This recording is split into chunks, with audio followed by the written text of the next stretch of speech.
जैसा कि हमने पिछले काफी सारे सेशंस में देखा कि बॉक्स मॉडल बहुत ही इंपॉर्टेंट कॉन्सेप्ट है सीएसएस में, तो आइए अब इसको विस्तार से समझते हैं और इसके साथ जुड़े हुए हर एक पहलू को समझने की कोशिश करते हैं ताकि हम इसको अच्छी तरह से सीख पाएं और उसको प्रैक्टिकल प्रयोग भी कर पाएं।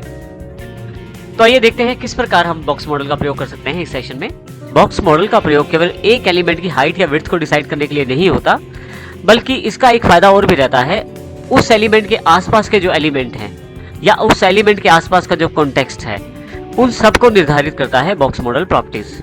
बॉक्स मॉडल प्रॉपर्टी में हम ध्यान से देखना चाहें तो काफी सारी चीजें जुड़ी हुई हैं, जैसे कि सबसे पहले ब्लॉक लेवल और inline elements, vertical margin collapse, horizontal margin addition, container versus content model. इन सब पॉइंट्स को हम बारी बारी से समझते हैं और देखते हैं किस प्रकार इनका फर्क बॉक्स मॉडल प्रॉपर्टीज के साथ पड़ता है और किस प्रकार हम इनको प्रयोग कर सकते हैं प्रैक्टिकल वे में। सबसे पहले हम बात करते हैं ब्लॉक लेवल और इनलाइन एलिमेंट्स के बारे में। बॉक्स मॉडल प्रॉपर्टीज को काफी हद तक निर्धारित करते हैं ब्लॉक लेवल और इनलाइन एलिमेंट।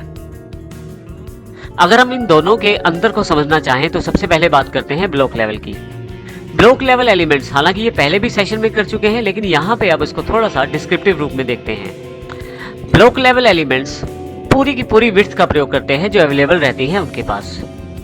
इससे कोई फर्क नहीं पड़ता कि उनके कंटेंट कितना है, वो हमेशा पूरा का पूरा विड्थ ऑक्यूपाई करते हैं और हमेशा नई लाइन से स्टार्ट होते हैं। इसका अर्थ ये हुआ कि H1 टैग जो कि एक ब्लॉक लेवल एलिमेंट है, उसमें आप थोड़ा सा कंटेंट क्यों ना लिखें, ये पूरा का पूरा विड्थ ऑक्यूपाई करेगा एक सिरे से ब्राउजर के लेके दूसरे सिरे तक, अर्थात लेफ्ट से लेकर राइट तक, और हमेशा ये नई लाइन पे शुरू होगा। ये ब्लॉक लेवल एलिमेंट का सबसे बड़ा फीचर है। परंतु इनलाइन लेवल एलिमेंट्स इस तरह कार्य नहीं करते। इनलाइन लेवल एलिमेंट्स केवल उतनी ही विड्थ का प्रयोग करते हैं जितनी विड्थ उनके कंटेंट को चाहिए। जैसे उदाहरण के लिए हमारे पास किसी स्पेशल टेक्स्ट को अगर बोल्ड करना है हमें, तो बी टैग का प्रयोग किया जा सकता है जो कि इनलाइन एलिमेंट है। लेकिन बी का प्रयोग करने पर आपकी जो विड्थ है वो केवल उतनी ही रहती है जितना आपका कंटेंट है, और इसके साथ जब कोई नया एलिमेंट साथ में जुड़ता है तो वो उसी की रो में आगे की तरफ जुड़ जाता है। तो इस तरह एक के बाद आप काफी सारे एलिमेंट जोड़ते जा सकते हैं इनलाइन एलिमेंट्स। अब मान लीजिए एक रो में आपने 3 से 4 एलिमेंट लगा दिए और आपकी रो भर गई, तो इनलाइन लेवल एलिमेंट दूसरी रो में ट्रांसफर होते हैं। अदरवाइज वो एक ही रो में एक के साथ दूसरे जुड़ते चले जाते हैं। ये सबसे पहला फर्क है ब्लॉक लेवल और इनलाइन एलिमेंट में। दूसरा सबसे इंपॉर्टेंट फर्क है block level element largest species of content के लिए प्रयोग किए जाते हैं। इसका अर्थ ये हुआ कि यदि आप कोई हेडिंग दिखाना चाहते हैं या आप स्ट्रक्चरल एलिमेंट डिफाइन करना चाहते हैं जैसे div, तो फिर आप उसके लिए ब्लॉक लेवल एलिमेंट्स का इस्तेमाल करते हैं। परंतु दूसरी तरफ इनलाइन लेवल एलिमेंट्स में स्मॉलर पीसीज के कंटेंट को दिखाया जाता है, जैसे इमेज या बोल्ड करना किसी चीज को या इटैलिक करना। तो ये दोनों में एक मेन फर्क रहता है। बड़े स्ट्रक्चरल डेटा को दिखाने के लिए आप ब्लॉक लेवल एलिमेंट का इस्तेमाल करते हैं, जबकि छोटे छोटे एलिमेंट्स को दिखाने के लिए आप इनलाइन एलिमेंट का इस्तेमाल करते हैं। इसी तरह से आपके पास कुछ एक एग्जांपल दिए गए हैं नीचे की तरफ। ब्लॉक लेवल में OL, UL, LI, DL, इस तरह की जो लिस्ट हैं, ऑर्डर लिस्ट, अनऑर्डर लिस्ट और डेफिनेशन लिस्ट, इन सबको ब्लॉक लेवल में शामिल किया गया है। और इसी तरह से div एलिमेंट जो कि स्ट्रक्चरल एलिमेंट है, जिसमें आप स्ट्रक्चर डिफाइन करते हैं किसी वेब पेज का, तो उसको भी ब्लॉक लेवल एलिमेंट में शामिल किया गया है और ये ब्लॉक लेवल एलिमेंट का एग्जांपल है। इसी तरह से इनलाइन एलिमेंट में यदि आप यहाँ देखें दूसरी तरफ, B, big, I, small, TT, abbreviation इत्यादि काफी सारे टैग्स हैं जो कि इनलाइन एलिमेंट टैग्स हैं। आइए अब हम इसको प्रैक्टिकल रूप में देखते हैं किस प्रकार से ब्लॉक लेवल और इनलाइन लेवल एलिमेंट्स डिफरेंट है एक दूसरे से। यहाँ हमारे पास एक्सरसाइज फाइल्स के अंतर्गत 85.block एंड इनलाइन एलिमेंट्स के नाम से फोल्डर है। मैं इसे क्लिक करके खोल देता हूँ। ब्राउजर फाइल मेरे पास यहाँ HTML फाइल अवेलेबल है, मैं डबल क्लिक करके इसे भी खोल लेता हूँ। आप देखेंगे यहाँ पे केवल एक सिंपल लाइन है जिसके बीच में कुछ बैकग्राउंड कलर है, थोड़े से टेक्स्ट के पीछे, no need to make notes के पीछे एक रेड कलर का बैकग्राउंड है।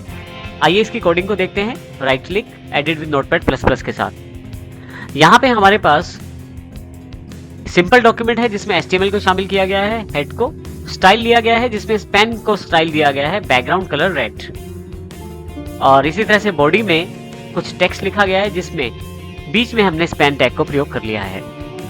अब क्योंकि स्पैन टैग एक इनलाइन एलिमेंट है, तो आप जब इसको ब्राउजर में देखते हैं तो ये लाइन के बीच में ही रहता है, बाकी टेक्स्ट जो है उसके साथ साथ जुड़ता हुआ चला जा रहा है, और इसके लिए इसको अलग लाइन की आवश्यकता नहीं है, और ये केवल उतनी ही विड्थ ले रहा है जितनी इसको रिक्वायर्ड है। जैसे देखें रेड कलर जो बैकग्राउंड है वो केवल उतनी ही विड्थ में है जितना उसको चाहिए।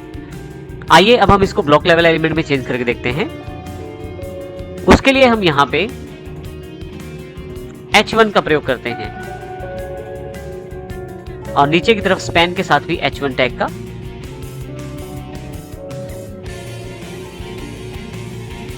फाइल में सेव कर देता हूं और ब्राउज़र में जाके इसे रिफ्रेश करता हूं।